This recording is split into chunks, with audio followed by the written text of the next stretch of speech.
Hey guys, Steven here, Fanatic Perspective. I apologize for the camera angle and technical difficulties. My primary camera is gone out and went out like 2 minutes before we started. So I've been trying to figure out how to reconnect with everybody. So we're going integrated webcam here. So feels weird. I'm trying to position this to where I can see everybody cool, but hopefully you guys can hear me loud and clear. And excited to get into some spring ball talk with the fellas. Got Nino's Corner in the building. Got Chris from Horns Down Podcast in the building. So, Tracy, it's my fault that we have been starting on time recently. So don't give me too much crap. We have been starting on time recently. We had a camera issue, but we, how us folks are sometimes. We got to get down when we get down. Anyway, before we get started, I want to give a quick shout out to the sponsor of BSR, BSR.com/fanatic, the official sponsor, the official sportsbook, the official betting partner of Fanatic Perspective. You guys can take advantage of all the playoff bets going on right now. A lot of great, player prop bets, all sorts of things to take advantage of on BSR.com/fanatic, as well as future bets. The chat is popping off, Chris. People are happy to see you. They said that boy lost soul. It's been a long time. Just so everybody out there knows, I'm the one that called this kumbaya moment. We all have to, we just can't let Texas and OU have spring games and not just come and talk and take a couple shots, right? Everybody screaming, be objective, be objective. I have some objective thoughts. If you guys tuned into a Round Table Sports, shout out to our guy Ty out there. You heard me and Nick talk last night, and we said some kind words or whatnot. But tonight, we're gonna scrap a little bit. We're gonna scrap a little soft. We're gonna scrap. Chris, so you went to the OU spring game. Yes, sir. Did you enjoy yourself? Was it money well spent? Man, it was. Yeah, the $15 was definitely worth it. Right? You had to pay. Huh? You had to pay to get in the spring game? Yeah, we paid to get in the spring game. You know what I'm saying? We support whatever way. It was $15, bro. It's all good. Check That's this out. NIL right there. That's going to the players right there. It's going to the players. It's going to the buyout program. They need this. Okay. It was also a pay-per-view event, Nino. I think you had to pay to watch it. No. It was pay-per-view as well. So, they had an extra collection plate going around on offering on Sunday. They had the car washes. They had the GoFundMes. They had the that's what we do. It is an amazing effort going on. In all seriousness, I respect the hustle, brother. I respect the hustle, brother. I did not know how to get down and get these funds together. I respect it. You saw 75,000 plus in there. You was like, hey, they lit up there. They lit. But no, I'll say this. Let me get this out right here. This was the perfect way to end the Lincoln Riley era and to usher in the new era and the new direction of OU football. It was the perfect way. 75,000 fans being able to show up, create a game day experience, a game-like experience. Boomer, sooner. You're just hearing that back and forth. You got people just walking around. Everybody's in a great mood. And then actually the product that we saw is still far from a finished product, but it was pretty damn good. But, man, it was the perfect way to actually end that whole Lincoln Riley era and kind of wrap that up and just say, you know what, hey, this is how we respond and this is who we are. It's not none of that blue blood stuff. It's not none of that. It's just, hey, we Oklahoma, and this is how we turn up and this is how we show out whenever, we have to respond to times like that. But it's been a crazy bunch of months, as you guys could tell, just watching and seeing OU, because it seemed like every other day it was, Caleb's leaving and Lincoln left and this and that happened. And now, you're hearing reports about, toxic culture and all the rest of the stuff that was left there. And like I said, man, it just that day right there, that kind of wrapped everything up and just kind of put everybody at ease, because now you got to see with your own eyes what you've been hearing through the tea leaves and just through the wire, and you got to see where this team is headed. Nina, I'm gonna let you jump in, man. Well, I want to talk about OU. I want to talk about that poverty-stricken program. Yeah, with their past collection plates out. But I will talk about my Texas Longhorns, Chris. I didn't get a chance to go to the spring game this year. My kid wanted to go fishing, so I had to take my kid fishing. But I made sure that I did watch the game. But man, I was impressed with the offense. Finally, tight ends got used in this offense, which is amazing. Seeing Sanders run up the field and catch a bunch of balls was great. Seeing just the rotation for the running backs, was good. Seeing, hey, Roshan's a beast, man. I think we all know that he's a good player. Seeing Nair was very good. The offense was really good. I can't complain about the offense. Quinn has great arm talent. It is what it is on that. But just on the defensive side of the ball, seeing Baron Sorrell, I mean, he looked really good out there also. Linebackers played pretty well as well. And Watts is a beast, man. He's a beast, and so is Cook. So, hey, I'm excited about it, man. I can't wait till the fall, man. I had a blast there too. I mean, Chris, you talked about the atmosphere and camaraderie that you got to experience as a fan in Norman around, your brothers and sisters. We had the same type of vibes in Austin, right? And just getting to see a lot of fans. I see people here in the chat saying that, seeing us and taking pictures and whatnot. So really dope across the board. A lot of stuff going on in and outside of the stadium. And so from a fan perspective, it was awesome. Nino, I echo a lot of your points about what we saw from Texas, and just kind of how the phasing is with the offense. And we're excited about our weapons. I think we're more, Chris, to be honest with you, we're as excited about our weapons as we've been maybe in the last 20 years, to be honest with you. You have every right to be. I mean, we talked about that last night. I mean, Nayor looks like he's going to be, I wouldn't necessarily say a problem right now because we can't really glean all that much from a spring game, right? But he's going to be solid. I think he's going to be definitely a number 2. And that sometimes whenever you see brackets, you see doubles, you see all types of, coverages kind of shadowing and paying more attention to Xavier Worthy, you're going to see him be able to kind of step into that role of probably being the 1. So would it surprise me if he had, as far as just numbers wise, right? Would it surprise me if his statistics were better than Xavier Worthy's? No, because I feel like, Xavier Worthy has pretty much burst on the scene and he's going to be the number 1. Whittington, Yeah. Although, he's not better than Drake Stoops, right? Stoops, right? Whoa. He was healthy. I was happy that he was healthy out there. Okay. Did Drake Stoops fumble? Didn't he fumble? That's not the point. Well, we already know. Don't put those numbers side by side. You don't want to do that. You don't want to do that. Don't do that to yourself, bro. Don't do that to yourself, bro. You're talking about a dude who's actually stayed healthy and played meaningful snaps. That boy right there is just a possession wide receiver. He ain't got that quick twitch like that.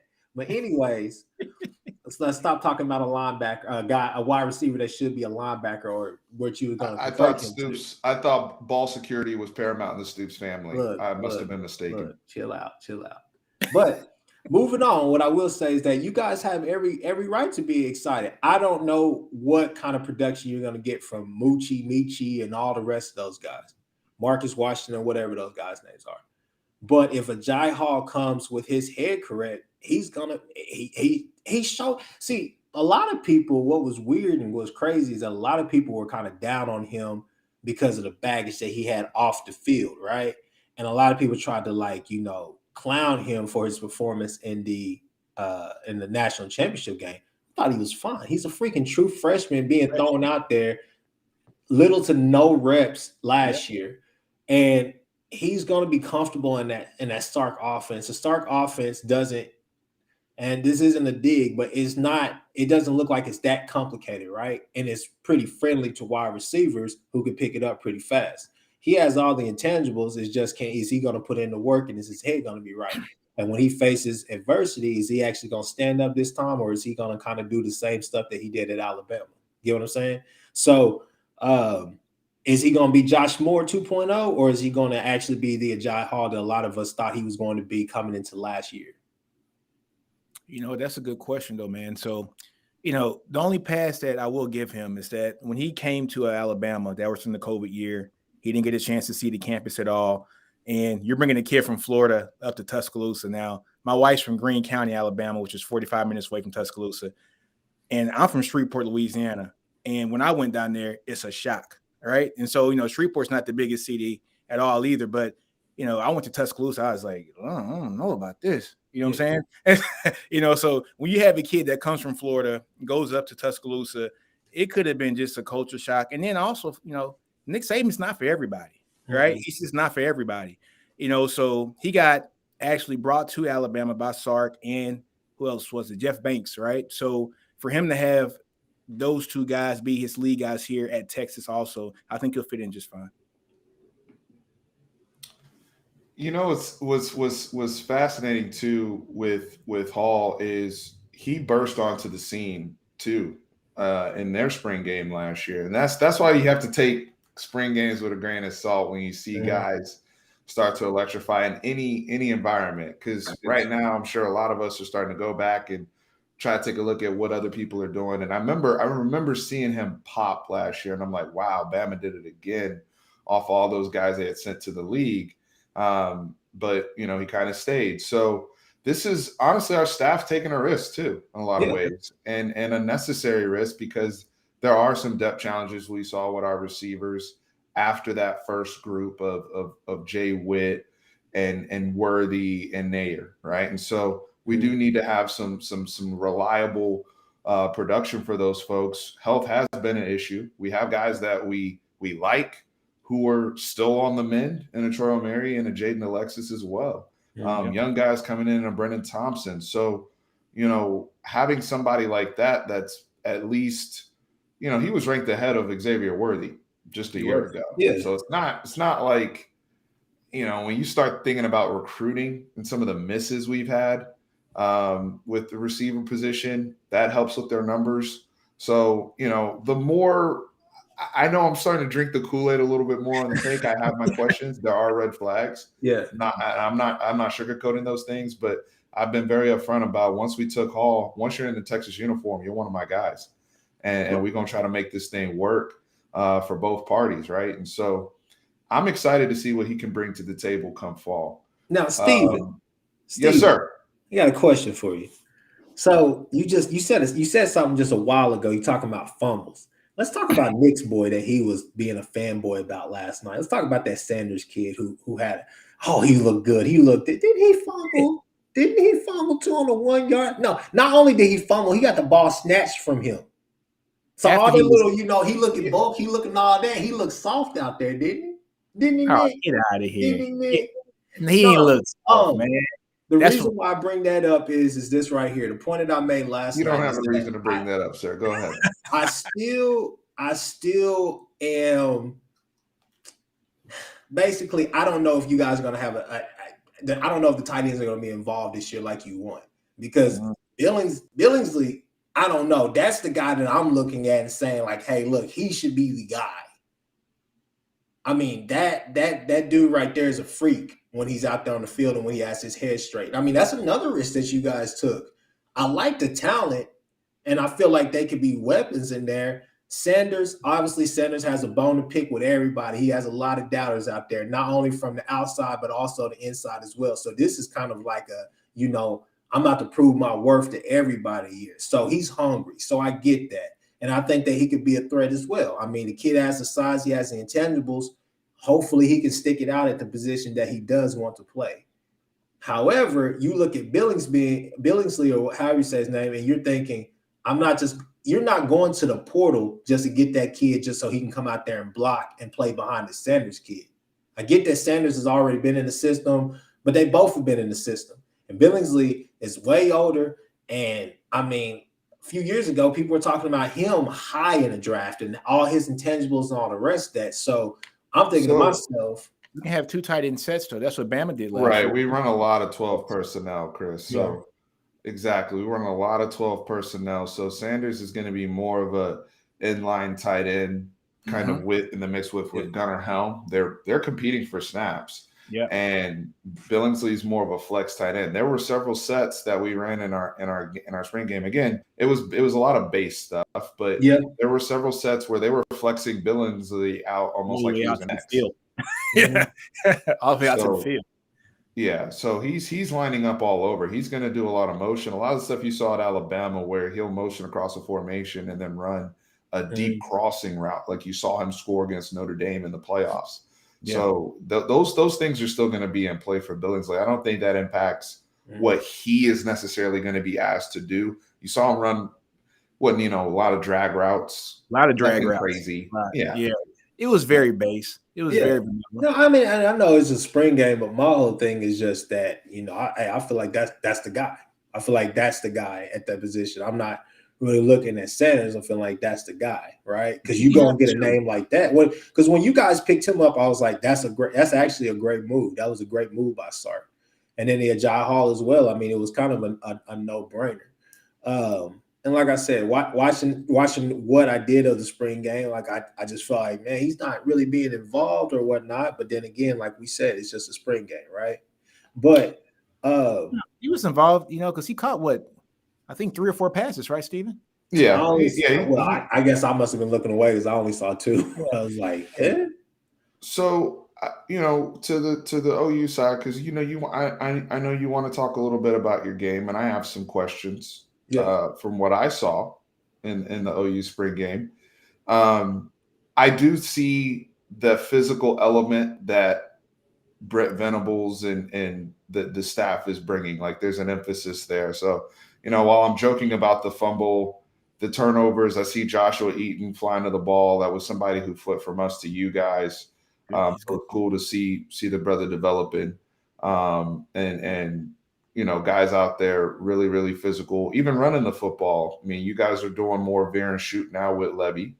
And, you guys have those backs going downhill and really trying to establish what we did. We did the veer and shoot 5-6 years ago. And, we had a lot of success running foremen up the middle, having guys line up way far outside, which you saw that in the OU spring game where those wide splits and then really, really trying to attack those run lanes. Yeah. It's clear what you guys are trying to do. Dylan Gabriel looked comfortable. But my thing is this, Chris, with you guys. With Gabriel, starting with Gabriel, his health is a concern for me because I don't think Nick Evers is going to be ready to go if you have to play him right away. No, I mean that's a concern. I mean, even Venables talked about that, but I mean that's a concern because the depth at quarterback right now is not where you want it, and Nick Evers looks like somebody who possibly he may need to sit for a year. Get what I'm saying? You might need to go out there to the portal, so that's definitely something that you're going to have to address.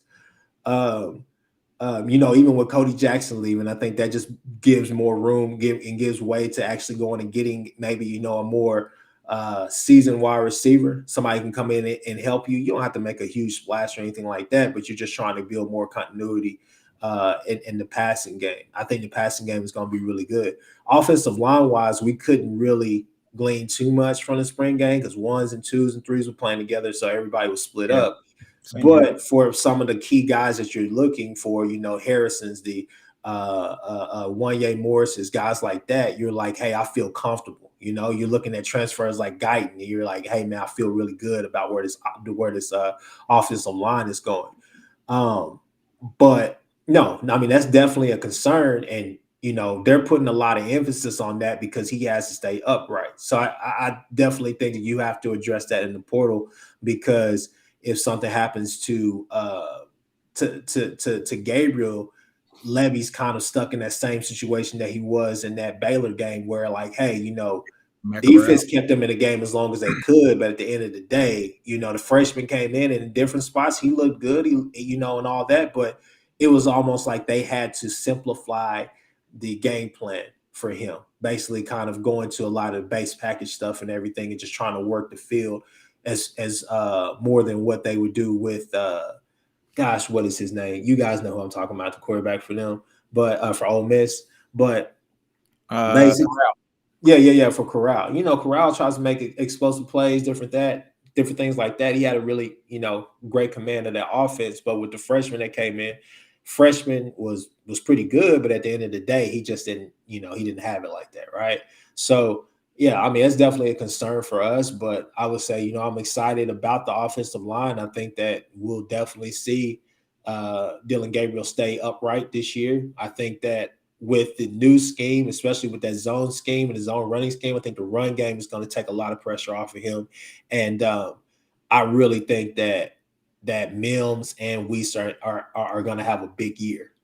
And I think for us to be, where I think we can be as far as just being real, true contenders for the Big 12 and calling them eventually like, yeah, that's the Big 12 champion right there. We're going to have to get maybe one or two more wide receivers outside of those two to step up. Obviously, we could say Drake Stoops. Drake Stoops is going to play a key role, but can Jalil Farouk take that next step? Can you see somebody like Gibson? Can he step up as a freshman? Get what I'm saying? So, and then also tight end wise, you're looking, you say Daniel Parker, Caden Helms, Braden Willis, you're like, hey, can those guys take that step as well? So I feel like as far as what I seen offensively, I was happy. I was real critical of the team. I left the game thinking like, you know what, a B- in some spots, but we were most likely kind of like a C+ because we're still far from a finished product. And there's still a lot of things. Gabriel, he had the one pick out there. I'll give him that.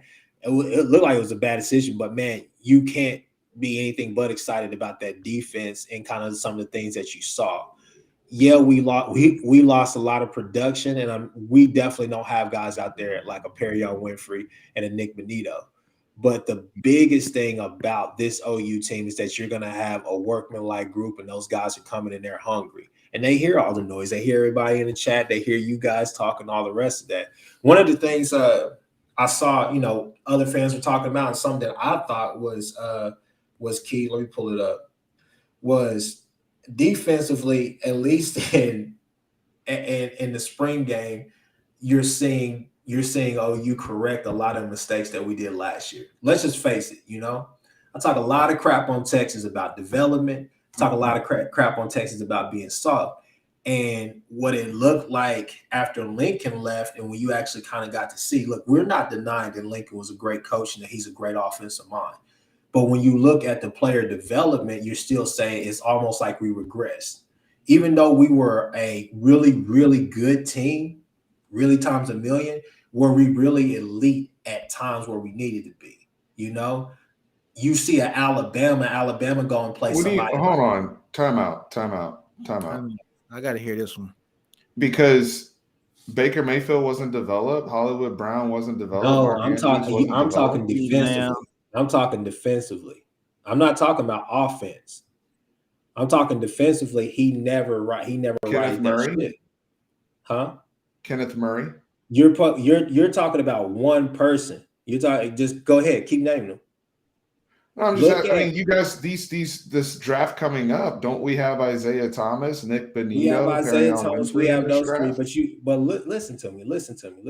You jumping ahead. Brian Asamoah. If you that's a lot of people that are going to get drafted on this weekend. Can I finish? If you go if you start at year one when Grinch got there, right? And you're thinking, oh man, this defense is looking good. Speedy this, speedy that, right? Go to year two and you're thinking, okay, once we got Perk back, all the rest of that stuff, that team was rolling. Everything was cool. Once Spencer Rattler got his head on the swivel and he was cool, under control, everything was fine. Defense looked good. But year three, what did you see? You saw a defense that pretty much regressed, and they weren't doing any of the things that they did the year before, or the year prior to that. Think about that defense. Think about the Nebraska game. Well, Chris, let me stop you on that one for a minute. But last night you kind of said that the coaching staff had 1 foot in and 1 foot out, and so the whole team regressed. Right. So JP. I didn't say that. So is that the case, or is it just that the talent just wasn't there and those guys just didn't get developed? I think it's more of what JP said yesterday. I think, let's be honest. Lincoln knew what he was going to do. He knew he was leaving. he had the house already sold. He didn't want to tell you guys. He had the house bought in LA. He didn't want to tell anybody. He knew he was taking Grinch with him. Those guys couldn't get too emotionally attached at that moment. And I think that's why the team slid. But also, you guys put a lot of pressure last year on your defense because you did have a freshman starting. So you didn't have the opportunity to move the ball on offense like you normally would, which stress out your guys' defense a lot. That's my opinion. But Nick, one of the things that I'm saying is that we had Roy Manning, a linebacker, coaching our DBs. Yeah. You get what I'm saying? So yeah. I get your points, valid points from both of you guys. Okay, I get that. But what I'm saying is that we went in there championship or bust last season, right? And everybody was thinking, like, everybody was drinking the Kool-Aid for us. Everybody was like, oh man, OU's gonna be really good. They're gonna be really good. When you saw that defense and you saw what Nebraska, you saw what Tulane, you saw what West Virginia, you saw what K-State, a lot of those teams, they were punching us in the mouth. We weren't physical. We weren't doing the things that you would think that guys in that system for year 3 would be doing. But Chris, I don't know, Chris. I kind of, I get what you're saying, but I think a lot of that, man, had to do with you guys were expecting to have an outstanding quarterback come in and play. Spencer Rattler was supposed to be all-world, Heisman finalist, Heisman favorite, and he just wasn't that last year. You guys' defense didn't allow a lot of points like the older OU defenses. They did have a lot of yards, but they were a bend not break defense last year because they might not have just had they didn't have the time, I don't think. And I say that because you guys' offense stalled a lot last year. It did. But that's the whole thing. The defense wasn't helping with that. The offense, you got to remember, the offense was only on the field maybe 4 or 5 times.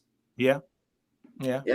And basically, to my point, what I'm trying to get to is just literally this right here. You go to the spring game and you see things out there that you're like, hey, I haven't seen that in a while, or at least in the last year and a half or 2 years, right? You see better pre-snap motions. They're line right? Their pursuit, bodies on body. I'm talking about tackling, all different things like that. It's being taught out there. They're being taught that. And that's something that if you keeping up with the tea leaves, keeping up with a lot of things, hearing through the wire, that's something that has been stressed early on. Seeing the cornerbacks do something that we haven't seen in an awful long time. They're looking back now. They're doing all that stuff. It's not to say that Grinch didn't come in and do what he needed to do. He did patchwork. He fixed that defense to the point where, hey, now they could, even if you don't consider it to be respectable, at the same time, we have a pulse, we have a heartbeat, we got all of that. But just the way that the product finished, that wasn't it. And so that's why I'm saying that this staff right here, it feels like they're correcting that. This isn't apples to apples in terms of comparison, but one thing I will applaud you guys, again, jokes aside, I think it's good for college football when people are supporting their program the way OU showed up and supported their program. Yeah. Y'all did my man Baker Mayfield wrong on that statue, but it's cool that he got supported. Chris, you know it. You don't have to comment on it. It's okay. You can let that statue slide. You like tape the tail. But it's dope that y'all can get together and do that, because I know it was dope for us and Austin on the same, and that's good for college football across the board, especially where the sport is headed. This is where I'm getting to in terms of comparison, because I'm seeing similar energy with the fan base. I think you guys, from a basketball perspective, and this is comparison I'm going with, what Texas Tech did in basketball this year, and how they channeled that energy after the whole Chris Beard situation happened. Yeah. And they used it to really galvanize themselves to have a great season that a lot of people thought Texas Tech was gonna have a drop off, and they actually had a very, very good season, especially in the regular season. I could see OU channeling and having that same type of galvanizing effect with preventables. I'm not saying it's channeled towards one person. Obviously, your anger is toward Lincoln Riley and how all that unraveled.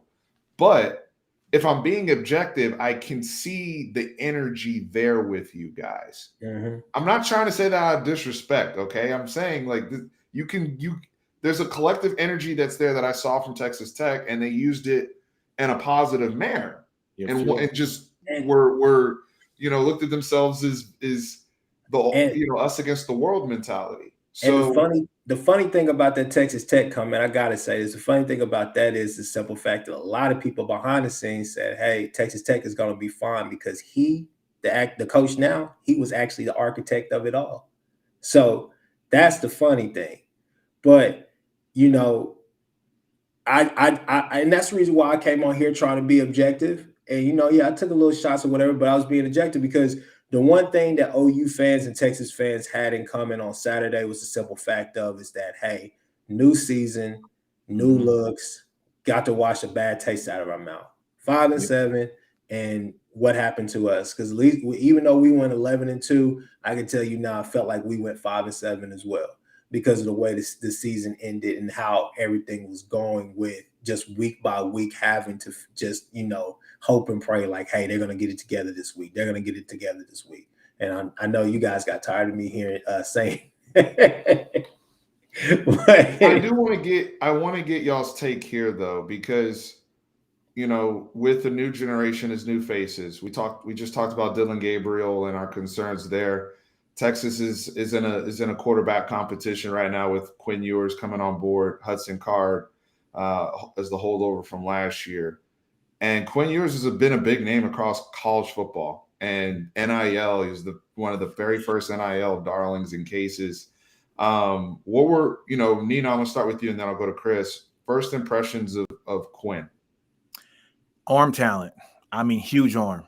That pass that he threw to Nayer, man, was right on the dime. Was a 55, 60-yard pass, man, straight for the touchdown. He has all the tools when it comes to throwing the ball. People need to realize, though, he didn't even go to school his senior year. He didn't play his senior year. He hasn't played really since his junior year, So, he's still a little rough around the edges on some parts. He threw a pick out to Cook where he just didn't see Cook. I mean, he was standing right there. He didn't move at all, and he threw the ball right to him. But his arm talent is amazing. I think Ewers is probably going to win the job. And, I think this team can actually rally around him. One thing that I did like about him, though, is, when a play wasn't there, he either threw the ball to the ground or threw out of bounds. It was not taking the sack. It was not throwing it to the other person all the time. Now, that play to Cook was a different. But, he actually made the right decisions most of the time. Well, I'll just piggyback off of that. I mean,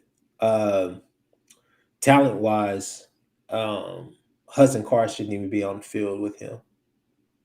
I thought, his arm, I was like, hey, man, he's got good arm strength. That's what everybody has said. He's accurate. All the rest of that, really good things. I can't, obviously I call him Mullet Boy, but I can't really be too critical of him in that spring game because I know that it's 8 weeks of spring ball, right? So the chemistry and the continuity is going to be there going into summer camp and then fall camp whenever you see the finished product. So he's going to be able to hit on a lot more of those passes where those guys were just running wide open, right? So you see a guy like that, you see the talent or whatnot, and you guys are kind of in the same situation as we were in last year or going to be. Or, like we talked about last night, Nick, I mean, Texas and Clemson have the same problem. We all know it, but maybe the head coaches don't want to see it that way. Hudson Card and DJ are going to be starting, and then Cade Klubnik and Mullet Boy, they're going to probably be starting by game 3 or game 4, game 5, somewhere in the season. They will be starting. They won. Now, this is my hot take, and this is not me even trying to throw shade at y'all or him, but I would say that from what I did see in that game, I still feel like until you guys actually come with a real formidable answer about your offensive line, I still feel like Hudson Card is the answer for you guys right now, simply because you call it happy feet, but I call it, hey, he's actually mobile. I don't know, Chris. When I say happy feet, yes, he ran one ball in for a touchdown. I give him that. But the happy feet is when the pressure is around his feet, he gets nervous, and it is not the same as having functional just freaking mobility. He is off when he gets anything around his feet. When the pocket breaks down, you got to be composed. You got to be a little bit, just calm about the things and make the right play. When the pocket breaks down for him, he gets a little bit, just a little bit wild. That's my opinion. I mean, and that's the whole thing. I mean, we're gonna have some good tests early on. You guys are too, obviously, with Bama. So we're gonna be able by after week 3, we'll all be able to come back here. Week 3, hell, week 4 for y'all, because I think y'all will kill Monroe, but Bama, then I think UTSA, and then T-Tech to open up, and T-Tech with all the momentum that they have right now with the new coach and everything that's going on down there, and then the Texas killer, that boy Joshua Moore, he down there, but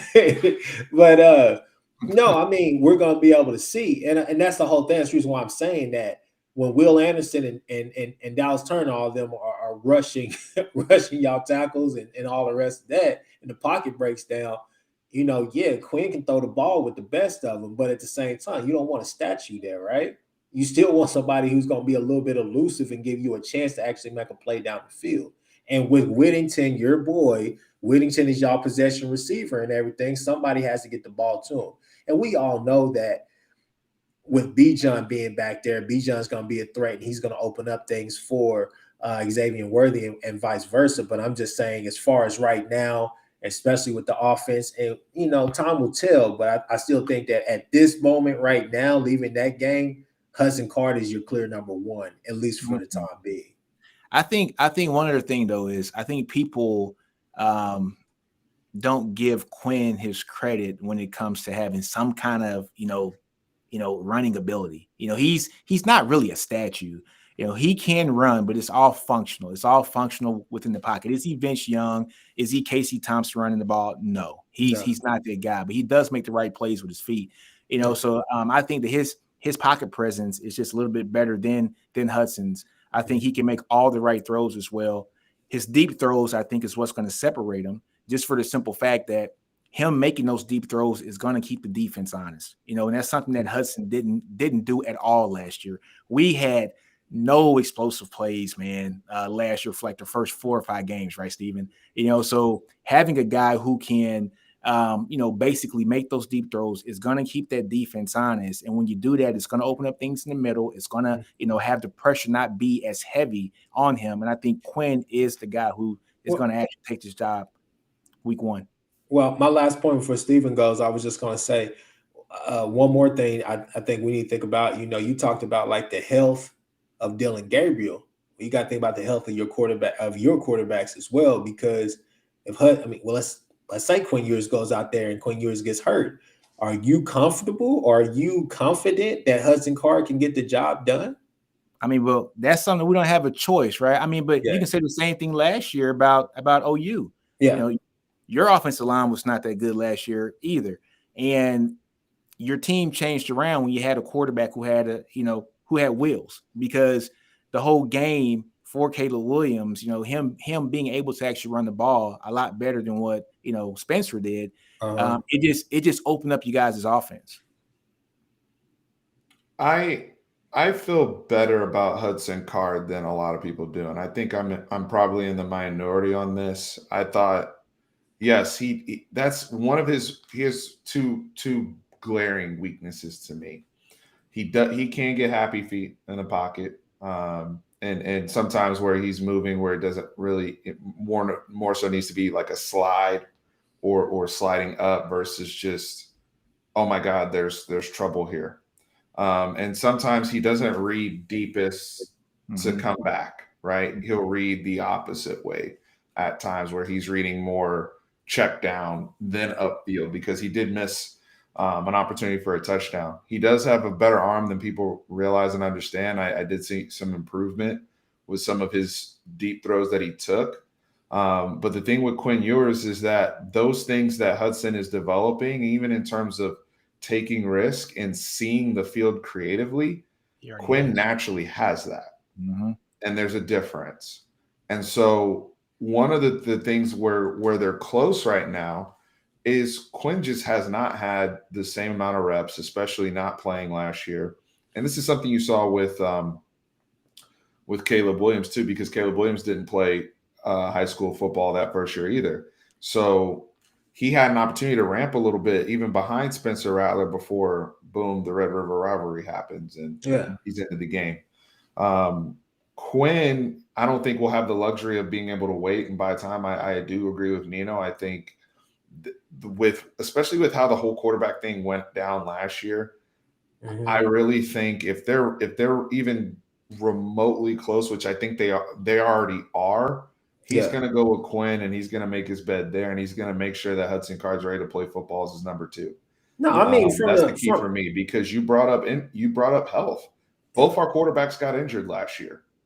I'm not here to hide from that. I brought that up on the Sunday chat. You need 2 guys in that room ready to play at all times. That's another reason why Malik Murphy is his development behind the scenes is critical.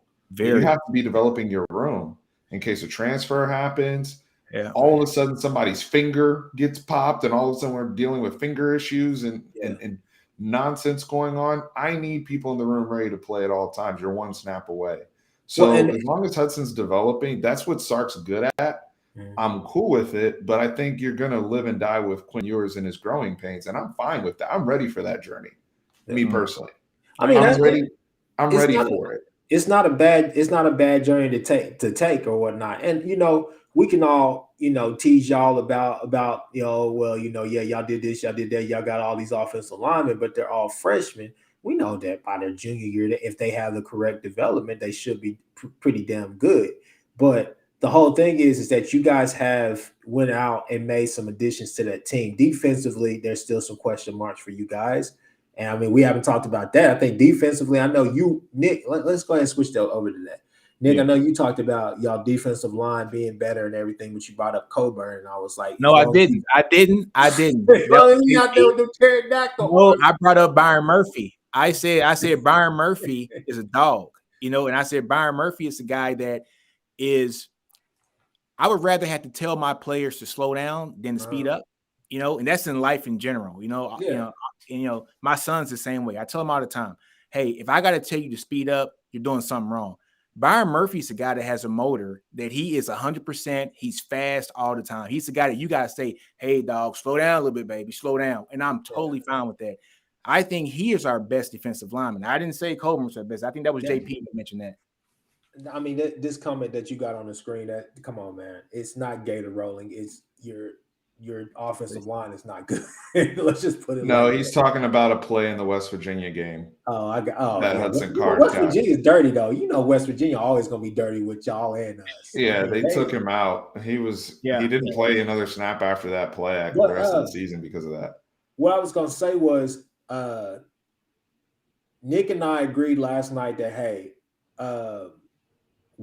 Ryan Watts is gonna be good, really good for y'all. I see. Yeah. I mean, that Ohio State, and he played really good. He played meaningful reps up there.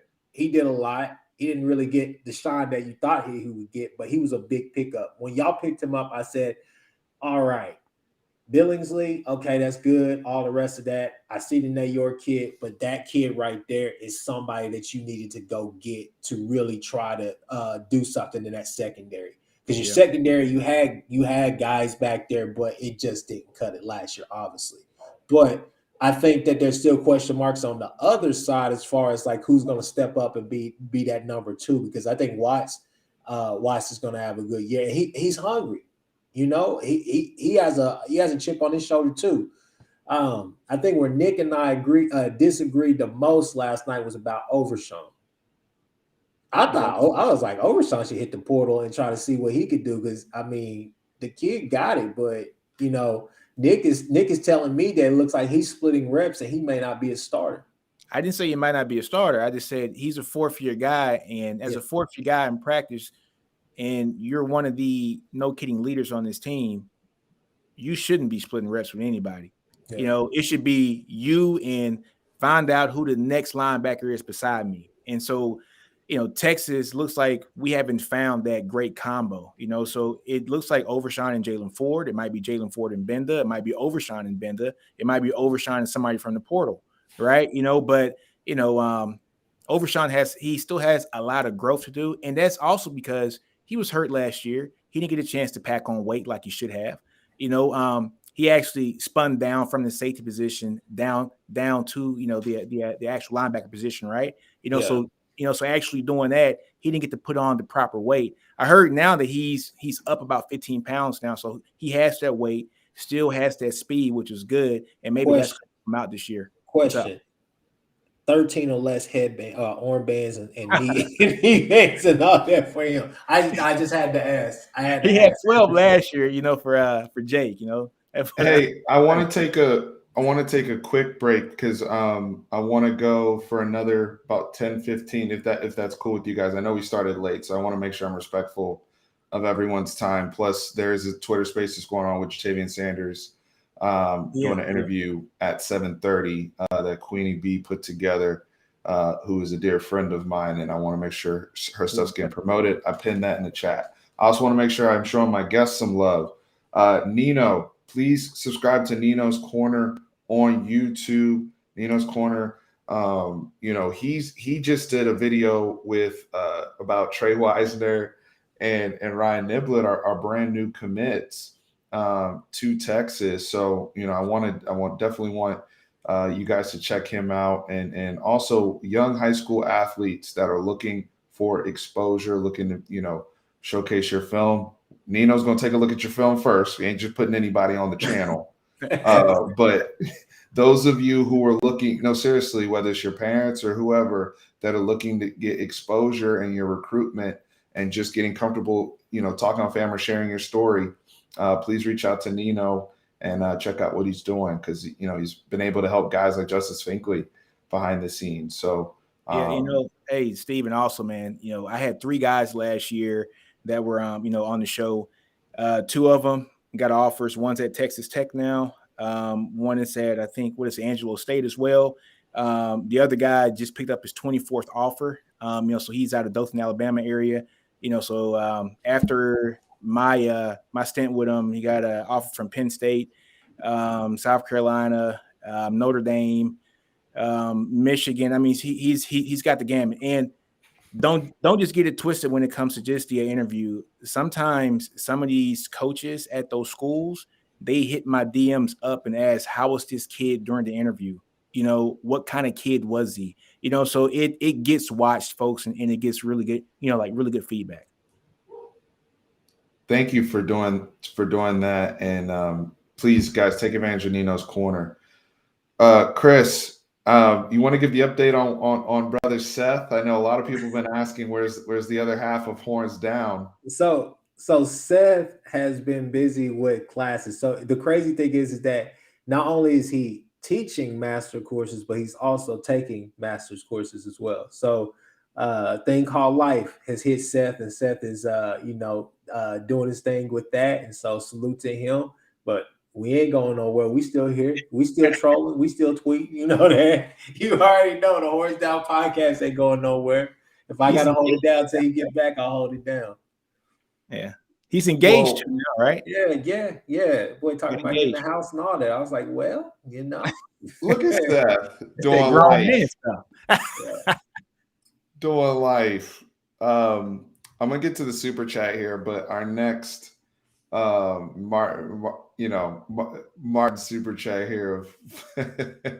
Hopefully, I'll answer your question real quick. Hopefully, this is not the case.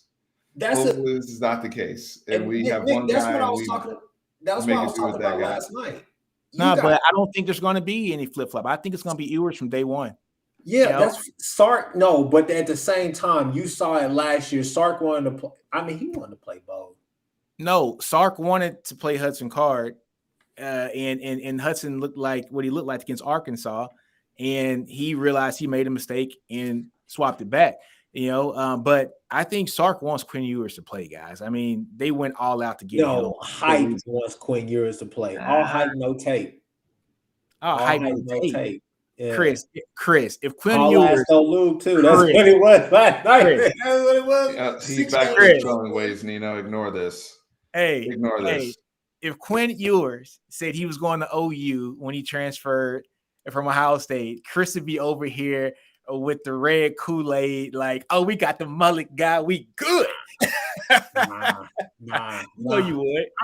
Look, I wasn't tripping over him simply because he tried to call Lincoln before he called y'all and came back to y'all. Or no, excuse me, before he went to Ohio State. He tried to call Lincoln.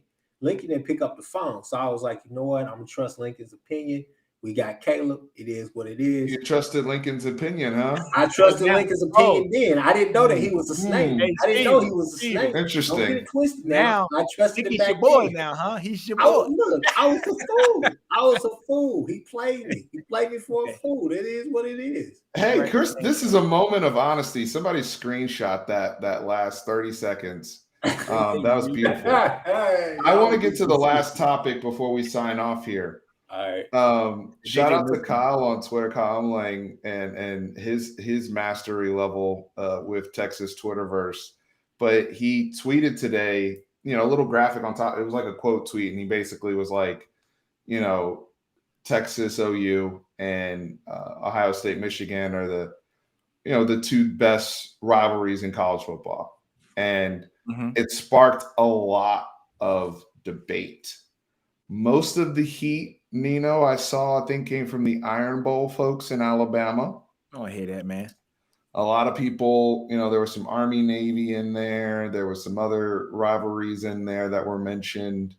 But in terms of, and I don't know if I've ever had this conversation with you, Chris, in terms of just what our rivalry means and why we feel like, in my opinion, in college football, and this is me being totally biased as a Longhorn fan, but one of the reasons why I am a Longhorn fan is because of that rivalry and the uniqueness of it.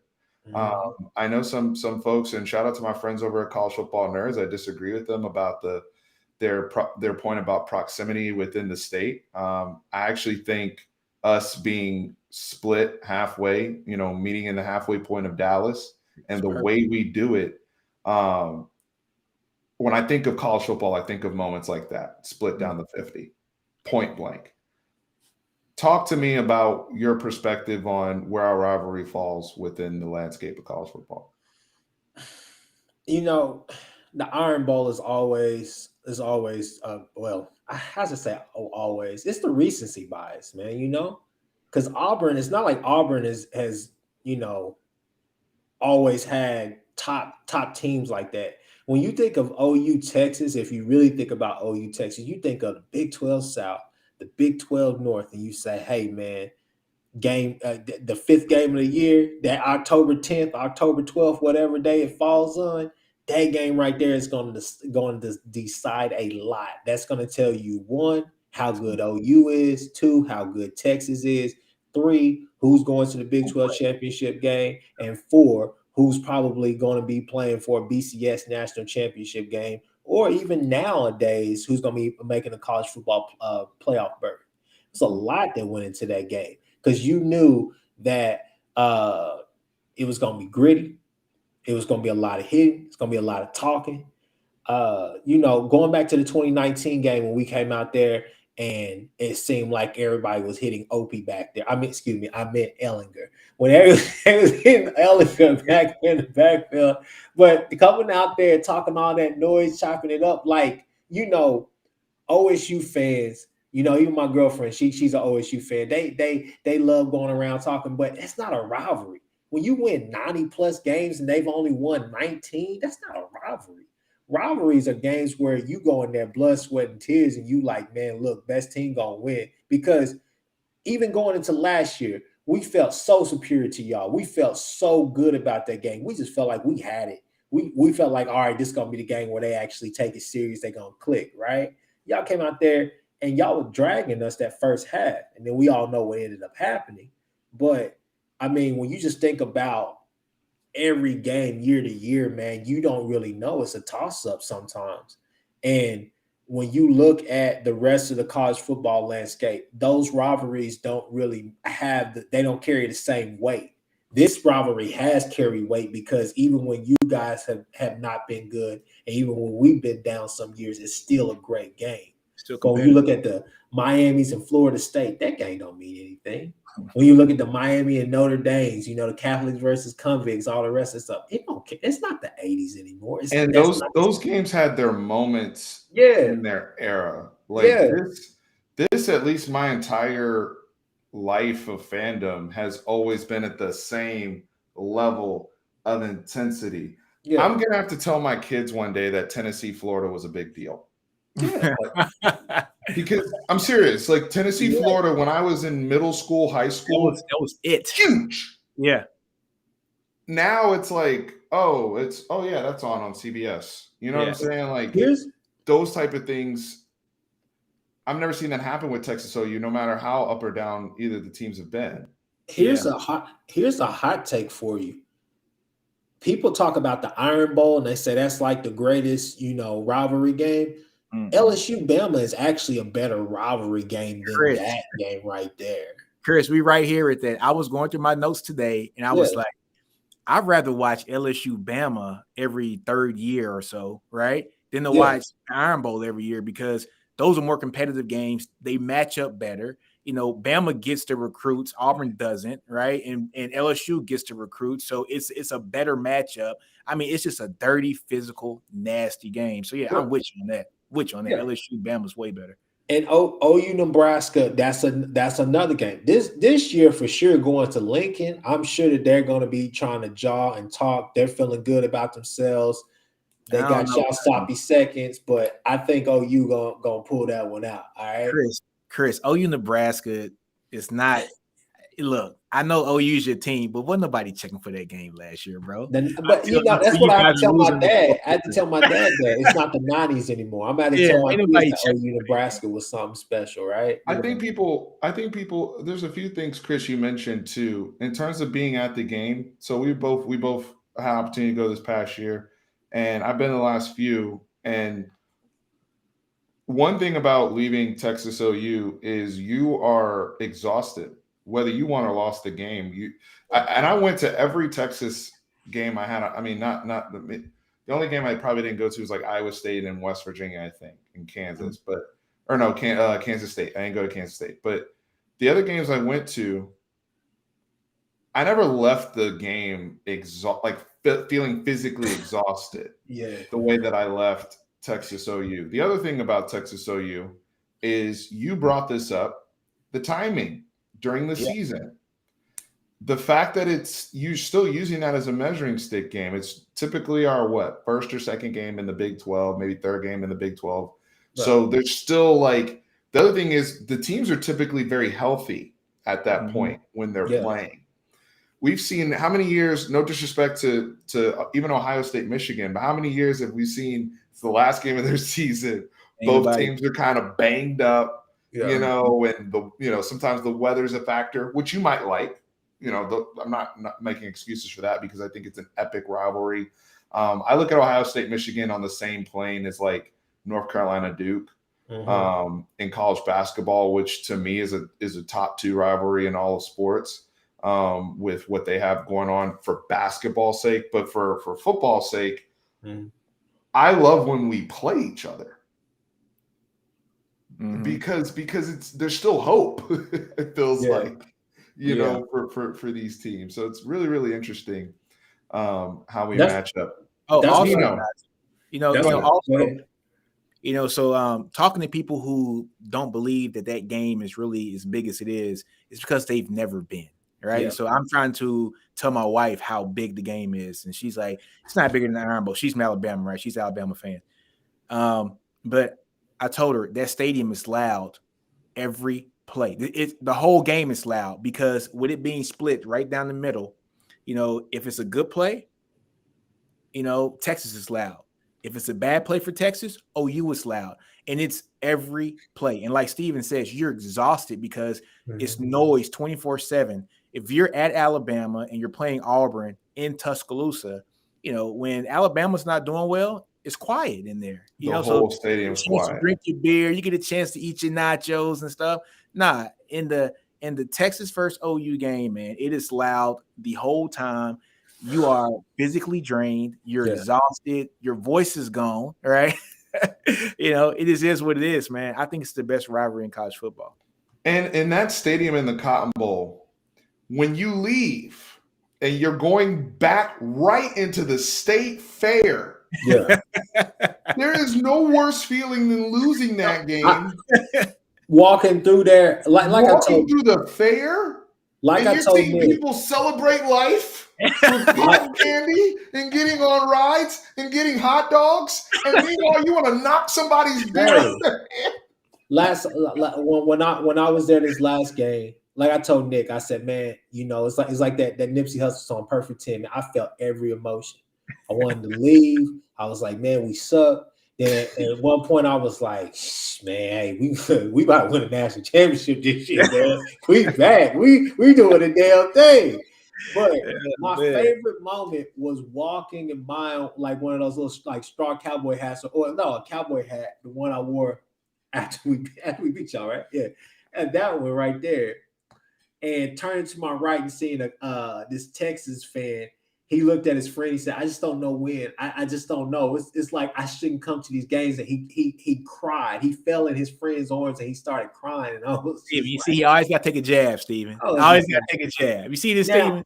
Now, if you want me to take a jab, now let's talk about them boys up there in Lawrence. Because it looked like y'all got a little rivalry going with them. They came and hang half 100 on y'all boys. And so y'all need to stop trying to talk about OU and worry about what's going on. Y'all almost lost to if Caleb didn't have that cheap play that he had at the end. That's fine, but we didn't lose. That's not the point. It's the principle. Y'all lost to them Kansas boys. And the boy who caught the ball, he got an Applebee's commercial on y'all. Who the hell still eats at Applebee's? Obviously, he does. Like, what are we doing? I see Brother Chris is still grasping at the low-hanging fruit. I know. Look at him. Always got to punch us in the gut, man. Yeah. Hey, Nick, 31. Well, I know we got to get up out of here, but I just wanted to touch on the importance of the rivalry and what it means to us. I might cut that piece out and just make it a separate video because I think it's something we need to, during this time of the season or the off season, if you will, a lot of these debates and things come up. It's different. When you go to the fair, it's different. For the person that commented about AT&T, please don't. AT&T is for the Big 12 championship. That's what that is for. This needs to be at the state fair. All of it, when you go through that experience, you won't ask that question. I'll put it that way. And for college football fans, even Steve Sarkisian and our staff, and I'll leave on this note before we do one last plug. He mentioned getting ready for the game because they had been in the emotions of the Iron Bowl, a lot of the people on the staff at Alabama. And I don't know if it was, I think it was you, Nino, one of the people before the game said, hey, it's not the same thing. Yeah. It's not the same thing. It's a different roller coaster emotionally.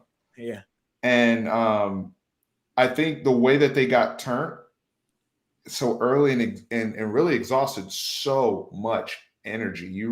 And the way that Lincoln Riley understood kind of, hey, this is the game I go into my bag. This is the game I go into my bag because it's like a boxing match. We can make adjustments. There's it's not a normal football environment. It's nothing like it. Keep it at the state fair. Brothers, I appreciate y'all coming on and chopping it up with me. We'll as we get closer to the season, we'll have another roundtable. We'll try to do it in advance so we have Seth on. Yeah. And have the complete crew. But Chris, any final thoughts? Man, I would say, hey, look, Big 12, y'all better be on the lookout because we gonna be nice. We're gonna be nice. Like Brady Mack said, we're gonna be nice. We're gonna be nice this year. You know what I'm saying? But no, I see what y'all doing. Hey, a lot of people saying 7-5 would be an improvement. If Sark does not get this team to 9 wins, he gotta go. He gotta go. You guys have enough talent, and you guys are coming off a season where you're like, all right, you know what? I'll give y'all a mulligan for that year, at least for right now. Y'all should be fine. I'm excited about the season. I want Texas to be good because that means that, that's going to be another stepping stone for us. But I'm excited about what I saw from this team. It's promising. I think a lot of questions were answered. And I think next time we talk around here, and obviously we didn't talk about it this time, but I think Venables is going to be fine as a head coach. And I think that the staff that he has around him, you got to pay attention to the staff. The staff is really damn good. Yeah.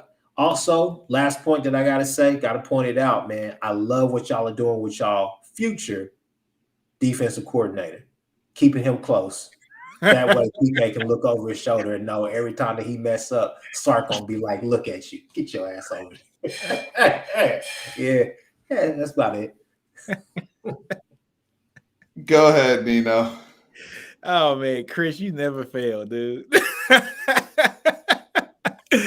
All right, man. Hey, I'm ready for the season to start. It's springtime now. Fall's gonna be very interesting. I think we all kind of understand. It's probably gonna be, Quinn's show here. And Chris, I did say that them getting Gary Patterson was to put fire not only on PK but the rest of their staff, because he can finally look over his shoulder and say, if I don't get this right, I know a guy who's kind of dominated this league and he can do it right. So this is good pressure for PK, Yeah. I'm ready for the season, man. Should be a really good season. I don't know about 9 wins, Chris. My thing is, if this team gets 8 wins, I think that's a great stepping stone.